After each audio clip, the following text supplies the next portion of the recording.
This is China. Here are glistening cosmopolitan cities. Great ports teeming with traffic. New apartment houses. Slick cafes. Factories to make everything a country needs. Here, too, are modern schools. Hospitals. And laboratories. This is China, but it's no longer Chinese. For 7 years, it's been part of the Japanese Empire. This, too, is China. This is free China, where the fight against the Japs continues. Little has changed here since long before Columbus discovered America. These rice paddies have been irrigated this way for centuries.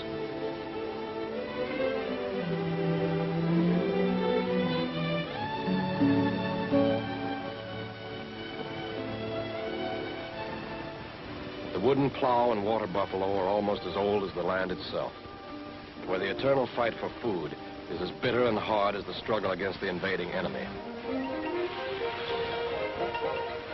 Malaria, dysentery, and cholera plague the people.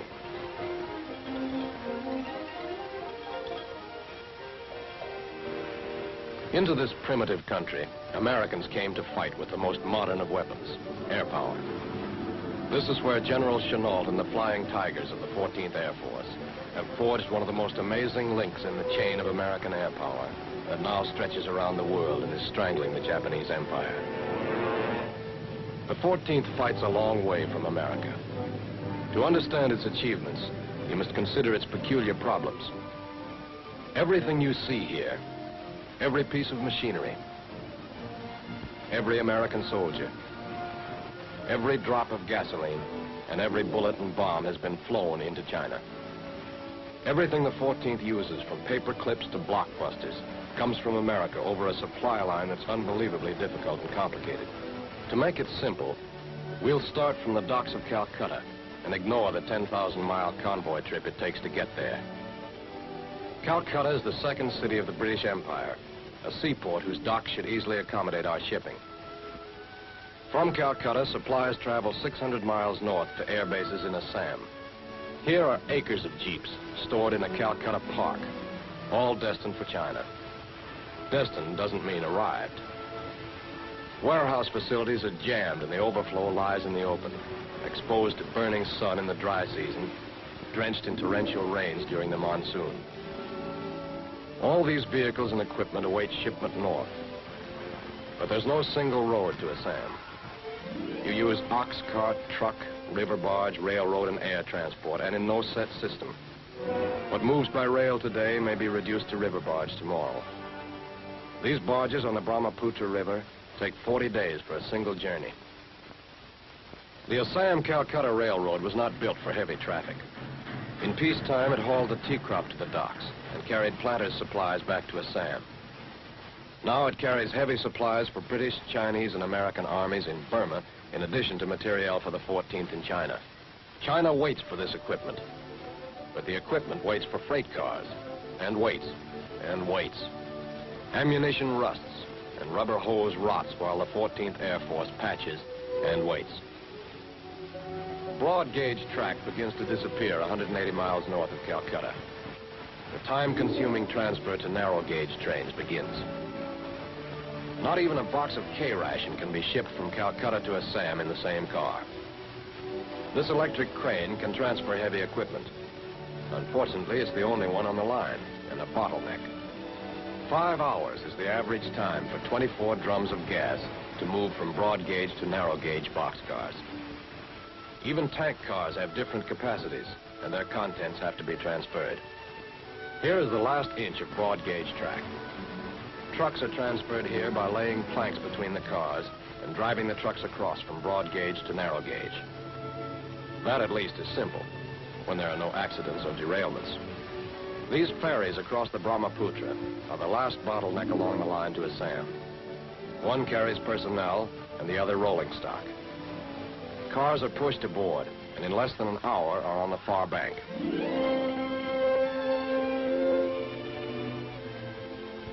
They unload again and are off to Chabua, 300 miles away.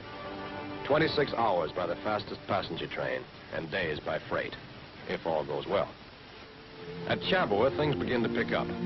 The airport and its satellite fields is the great hub of activity in Opera Sam. Here, freight is unloaded, inspected, classified, and stored. But all China has to fight on these supplies. Only a fraction goes to the Flying Tigers. Here is the precious fluid for the 14th fighters and bombers.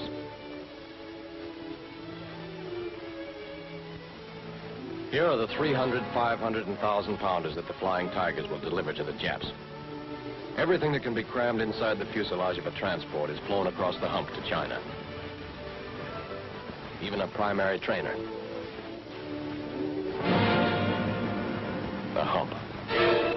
500 miles of the worst flying country in the world. Everything's been easy up to now. As you climb up off the field at Chabua, you can see the dead end of India sealed off by the 16,000-foot ridges of the Himalayas. You have to top these peaks to get to China. To the north are snow-covered Tibetan peaks, rising up to 25,000 feet. To the south are the Japs. Below, barren, frozen wastes and jungle-filled valleys inhabited by headhunters. There's no summer on the hump. Snow always crowns the peaks. Ice hangs heavy in the clouds. Black monsoon storms sweep up from India, screening the peaks and bringing terrific turbulence that has flipped fully loaded transports on their backs. The worst up and down drafts in the world slide around these slopes. Jap fighters from Burma prowl the hump, looking for easy game. There is heavy toll on freight for the 14th. Casualties among transport groups flying the hump are higher than many bomb groups sustained in combat. Many a cargo destined for China is rusting on these peaks. It's a tough job delivering the goods to China. 4 hours of sweating it out each way, looking for Japs if it's clear, and taking your chances with the weather if it's not. Then finally, you break out over Lake Kunming, nestling in a broad valley 6,000 feet above sea level.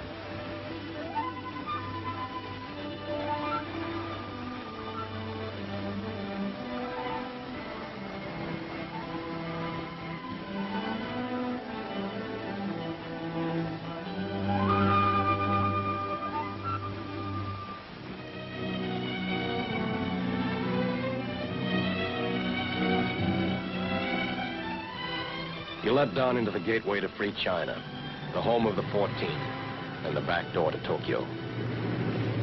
This is the end of the line for the hump pilot. He goes back to India for another load, and the 14th takes over. Kunming was the first base of the 14th. One of the first jobs of its pilots was to defend their airfields and keep the hump route open. Here are some of the men who did that job. They are the original Flying Tigers of the American Volunteer Group. Former Army, Navy, and Marine pilots who came to China as civilians on a strictly business deal. $500 a month salary and a $500 bonus for every Jap plane destroyed. In the 5 months after Pearl Harbor, they got 300 Jap planes and lost only 12 of their own pilots. From these original Flying Tigers, the newly organized 14th Air Force got planes, pilots, insignia, a commander, and a great tradition. The planes were battered P-40s with 30 caliber machine guns. Museum pieces on any other front, but all they could get in China. But the pilots were battle-wise veterans who now joined the Air Force as majors.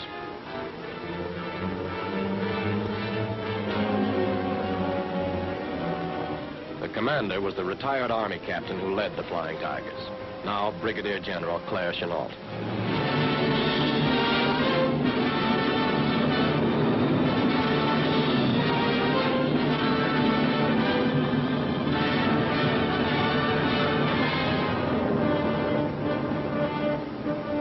With this motley array of men and planes, he faced a ring of Japanese air bases from Upper Burma to Indochina, prepared to keep the aerial supply line over the hump open. Small wonder the Japs thought they could blast these Americans out of China. The stakes were high when they tried. If they knocked out the Air Force, they could close the hump. Without the hump, China would be cut off from the Allies and virtually out of the war. Again and again, the Japs sent big formations of fighters and bombers against the American air bases around Kunming.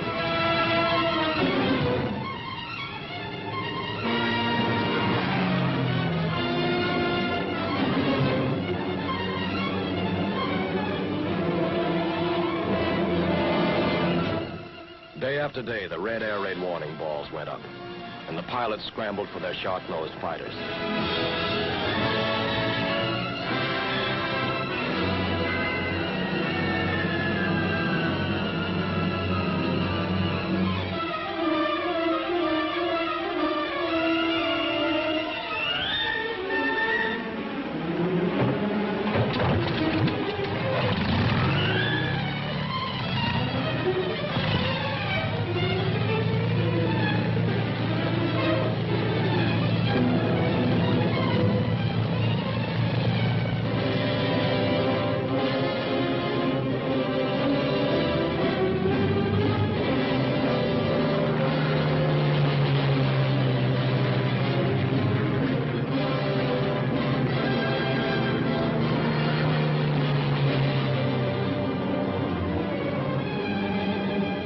Jap bombers bored in.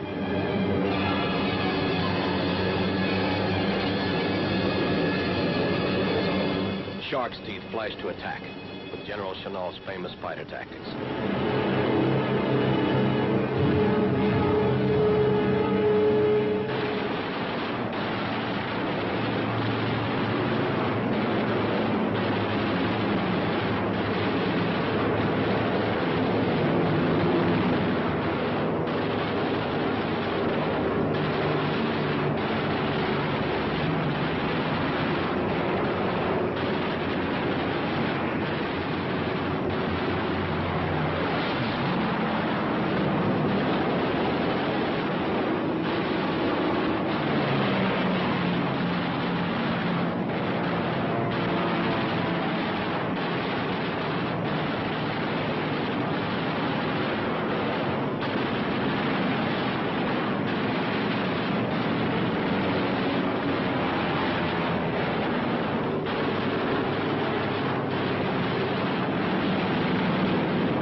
But enemy losses were so heavy that the Japs were forced to give up their attacks.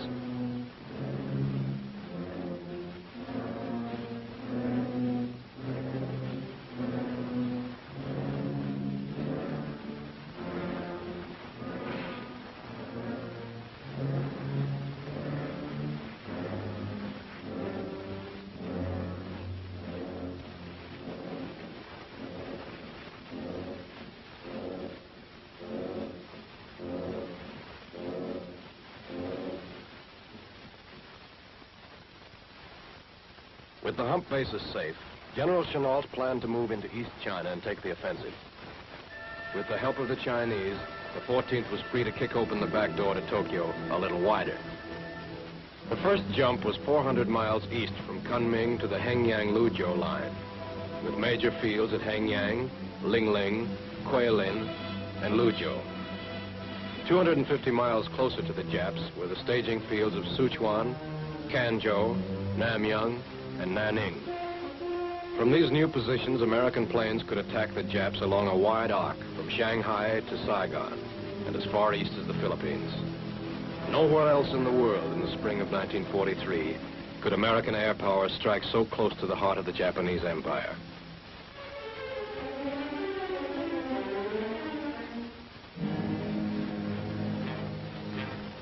You are seeing a miracle.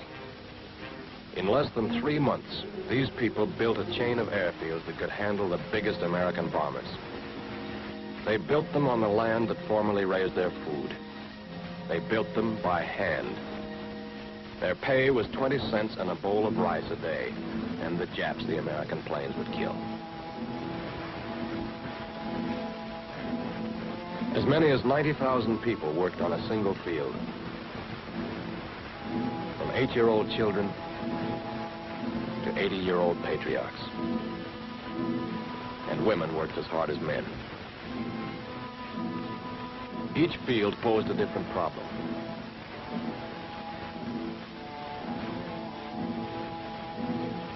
Here, rice paddies were drained.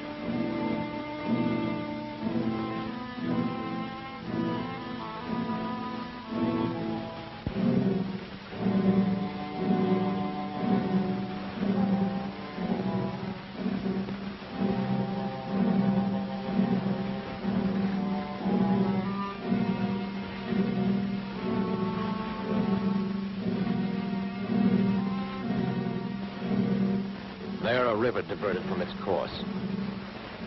Hills were leveled. These cones of earth measure the depth the workers dug and serve as the basis for their pay.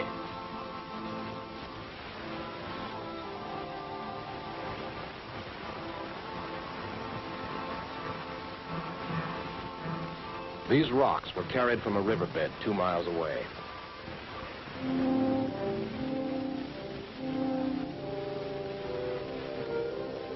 The large rocks are laid by hand and form the runway foundation.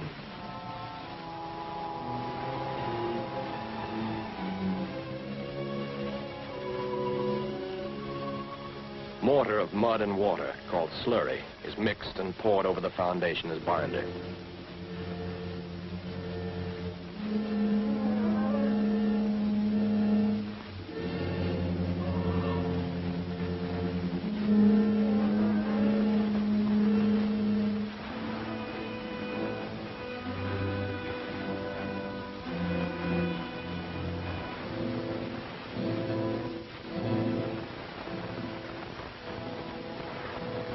More stones are crushed and spread over the foundation to make the surface.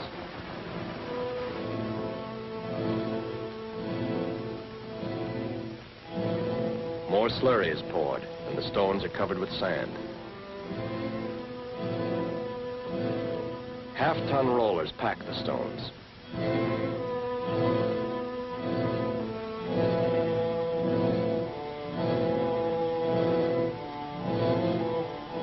Add a ring of revetments, and you have an airfield ready for action.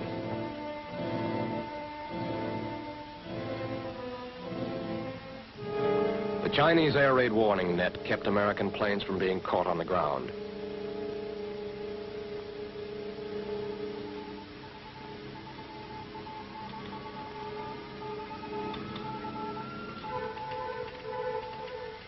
Chinese spotters, farmers, soldiers, magistrates, covered all territory between our bases and the Japs.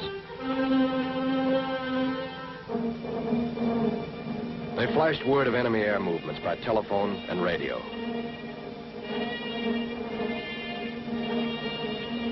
If a Jap bomber warmed up on a Canton airfield, word often reached this fighter control cave at Quay Lin before the plane could take off. The net also guided lost planes, and Chinese guerrillas saved many American pilots and crews who had to bail out behind the Jap lines.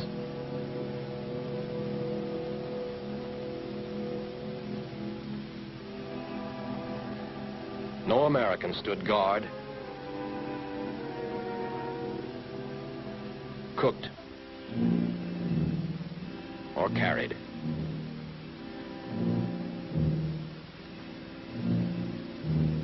They built our quarters and did our housekeeping.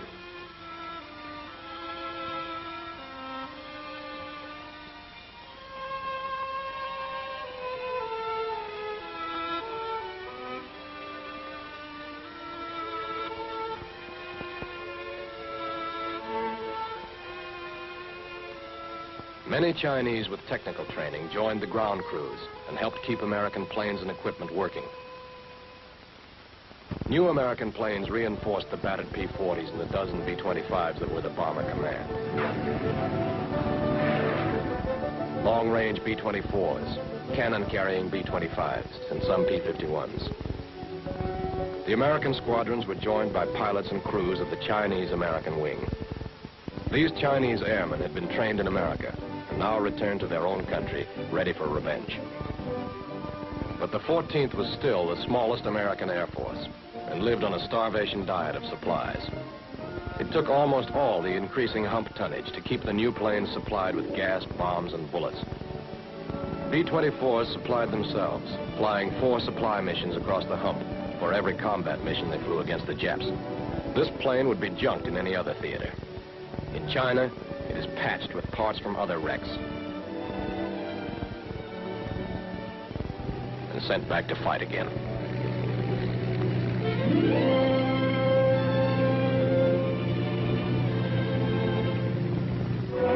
There is firefighting equipment that would have saved the life of this pilot. But it would have displaced a 1,000-pound bomb or 200 gallons of gas in the precious hump tonnage.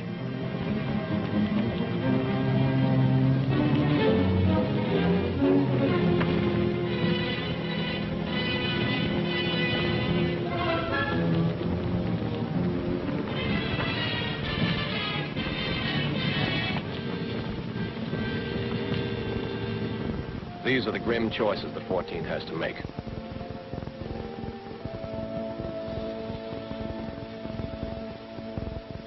This is the hard way to refuel.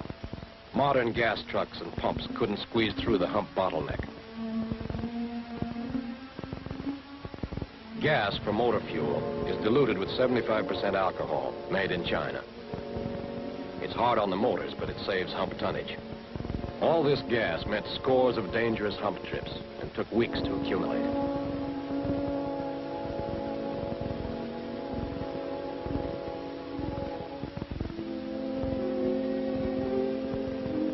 All of it was burned up in a single mission of one heavy bomb group. This was also burned in a single mission, a Jap mission. 15,000 gallons of gas and oil went up in this blaze when Jap night raiders hit a supply train at Luzhou. Probably the best way to explain the shoestring on which the 14th operates is to realize that everything delivered to it over the hump during the first 6 months of 1944 could have been carried in 5 Liberty ships. New supply problems were created by the move to East China. High-priority cargo still moved by air.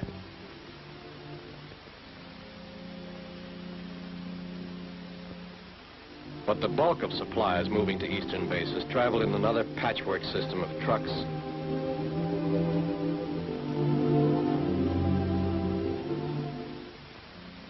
a rheumatic railroad,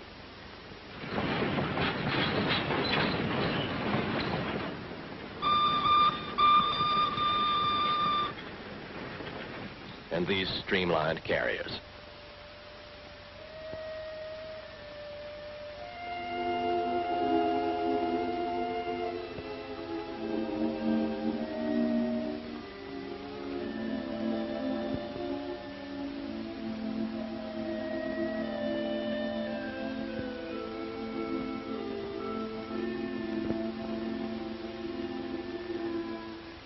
Even Christmas came late to East China. It was March when these Christmas packages from America and Santa Claus reached Guilin.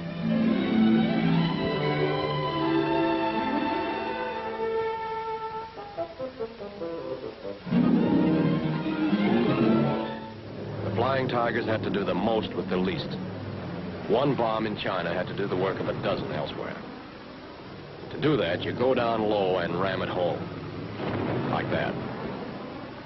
That was practice. By the fall of 1943, the 14th was punching the Japs from Indochina to Formosa. Shipping was the main target. The new bases brought the Japanese lifeline within easy range. This lifeline was the sea route from Japan through the Formosa Straits, down the South China Sea, the Dutch East Indies, and the Southwest Pacific. Oil, rubber, tin, and other raw materials moved north to Japan. Troops and supplies moved south to the Pacific fighting fronts. As the Navy moved westward across the Pacific, more and more Jap shipping was squeezed into the China Sea. The 14th's hunting grew better.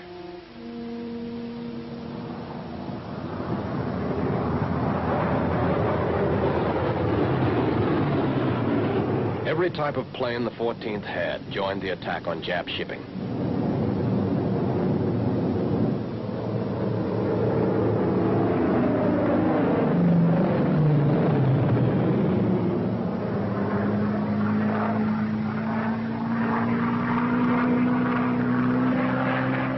Fighters dive-bombed, skip-bombed, and strafed.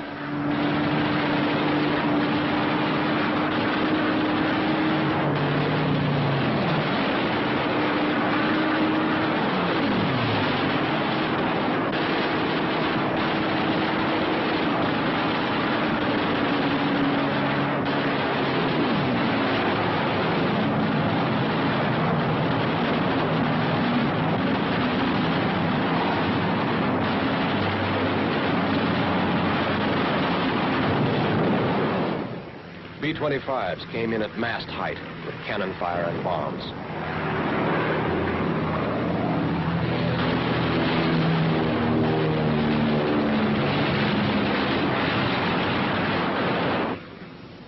B-24s bombed the ports from high level, smashing docks, shipyards, and warehouses.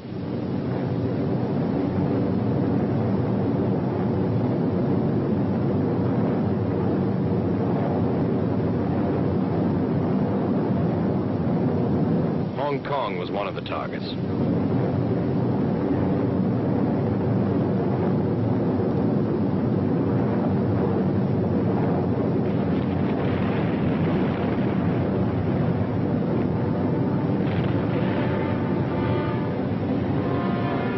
Jap shipping losses mounted during the fall and winter. 40, 60, and 80,000 tons a month went down under the guns and bombs of the China-based planes. Specially equipped B-24s prowled the sea lanes at night with new tactics. In 6 months, they sank a ton of Jap shipping for every gallon and a half of gas they burned. This crew sank a Jap cruiser with only 5 500-pound bombs and has accounted for 58,000 tons of merchant shipping.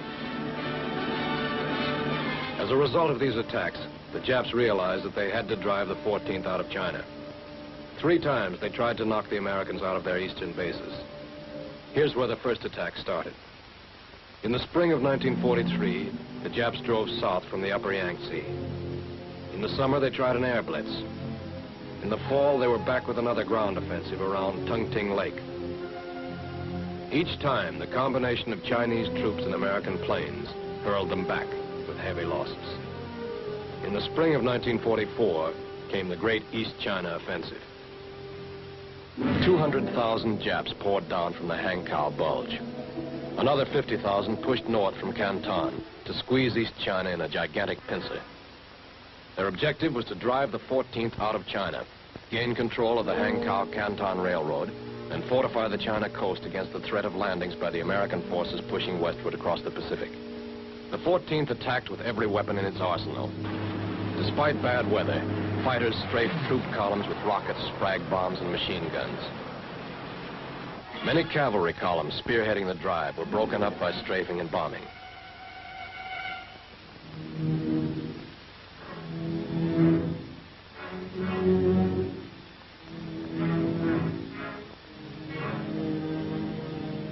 All this cost American blood, as well as gas, bombs, and sweat.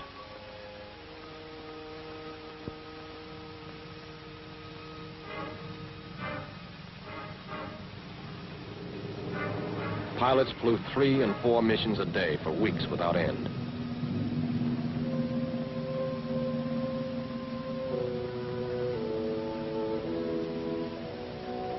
These Jap prisoners taken at Hengyang were thin and half-starved. They said no rice and little ammunition had reached them for weeks because of air attacks.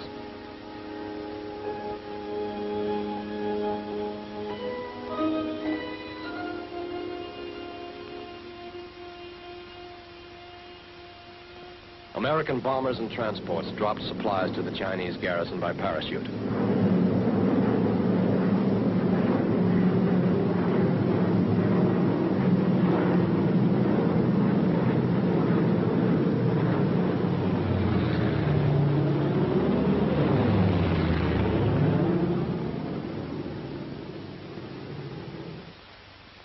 Then the 14th ran out of gas.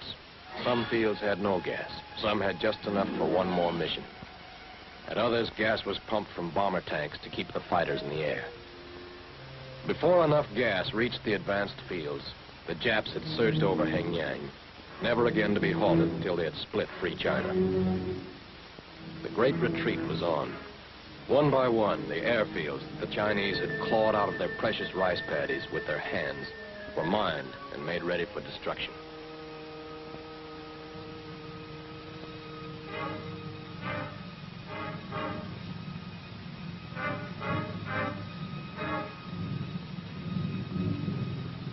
The 14th fought a desperate delaying action.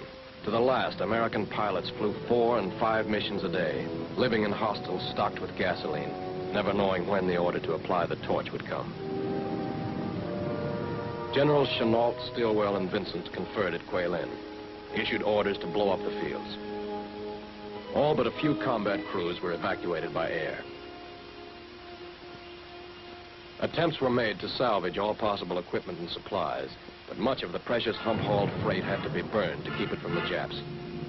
Hostels and warehouses were burned to the ground.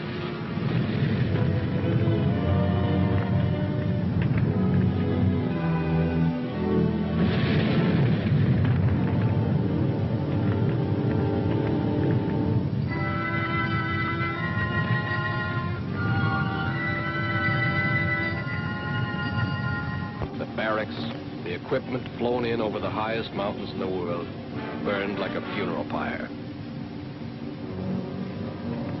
In the early morning, there was nothing left of a great American air base but scorched earth and the bitter taste of smoke in the air.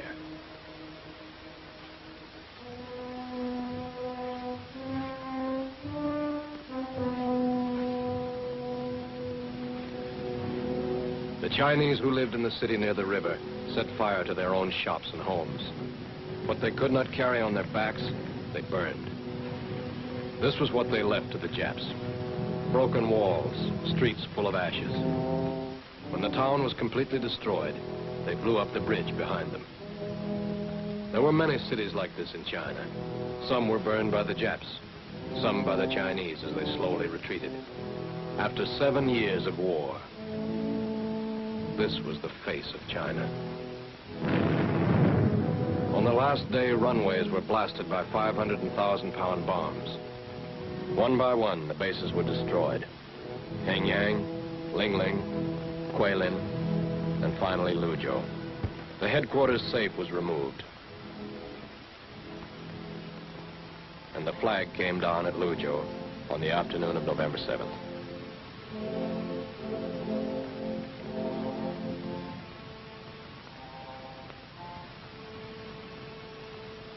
Combat crews packed their luggage in B-25 bomb bays.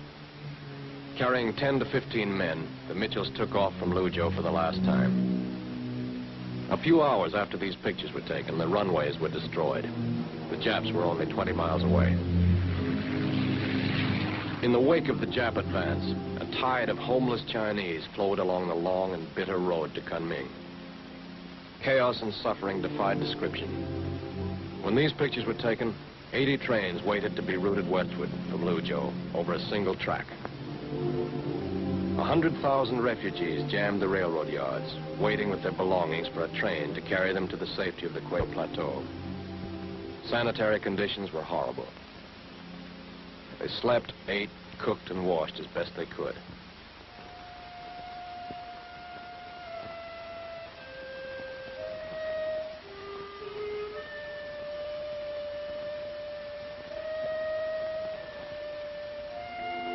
Doctors' cholera epidemic if they were not moved quickly. Also waiting to be shipped were thousands of gallons of gasoline salvaged from the abandoned airfields. The few remaining guns of the Chinese army, American ammunition, tools from a machine shop, even railroad ties, all took precedence over the people. A captured Jap Zero was shipped back for intelligence examination.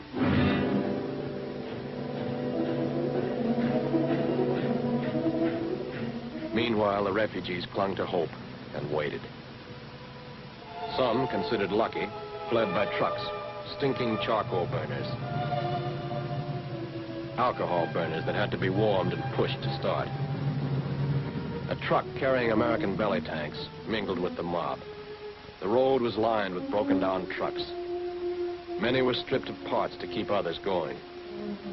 The only way to stop runaway trucks without brakes was to run them off the road, where many of them stayed along with the equipment they carried. Most of the homeless horde inched their way on foot, with all their belongings in the bags dangling from poles. Beaten and weary Chinese soldiers mingled with the civilians, many of them without either rifles or shoes.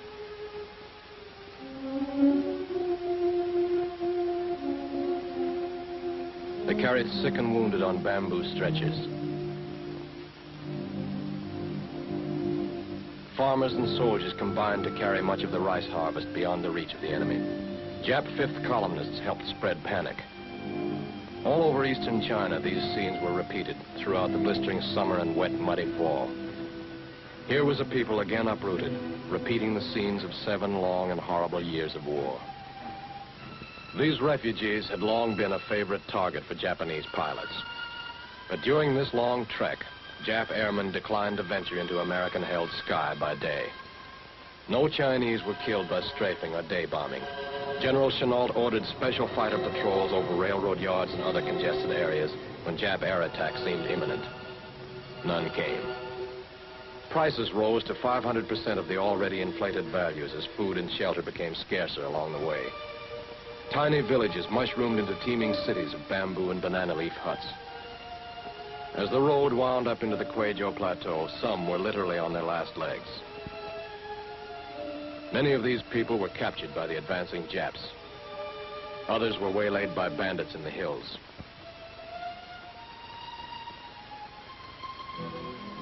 Along the road to Kunming, refugees streamed past new airfields that thousands of other Chinese were building to give General Chennault's flyers new springboards for attack. In Burma, crack Chinese divisions were loaded into transports and flown to the crumbling East China front. They had American artillery, bazookas, mortars, machine guns, and plenty of ammunition, and had proved they knew how to use them in driving the Japs out of North Burma. Colonel Luke Williamson's flying coolies rushed other fresh troops from Chungking to the threatened area. The Japs were within 20 miles of cutting the Burma Road in China and overrunning the new American fields when these veteran Chinese troops, supported by air attack, hurled them back 60 miles off the Kweijo Plateau down into the valleys of East China. The Japs had started out in May to take the Canton-Hankow Railroad, occupy strategic coastal areas, and knock the 14th out of China. When they were checked in January, they had the railroad and the strategic areas, but they had failed to knock the 14th out of China. Even while they were fighting to clear China of the 14th, the Far Eastern Air Force and the Navy bombed the China coast from the Pacific. Their attacks were echoed by bombs from China-based planes hitting the same targets. The Japanese lifeline was caught in a vice of American air power, stretching around the world. More supplies reached the 14th as the first convoys traveled the Lido Road, opening the first land supply route to China in 3 years. From new bases all over China, the Flying Tigers renewed their offensive. And the Japs well knew what the relatively few planes of the 14th on their China flank could do. This is what they have already done. Destroyed 2,000 small supply boats and hundreds of locomotives, trains, vital bridges, supply dumps, and barracks. Destroyed 2,500 Japanese planes. Killed 35,000 Jap troops. Sunk and damaged 1.75 million tons of Jap merchant shipping. That was the work of the Flying Tigers. Work that is just beginning.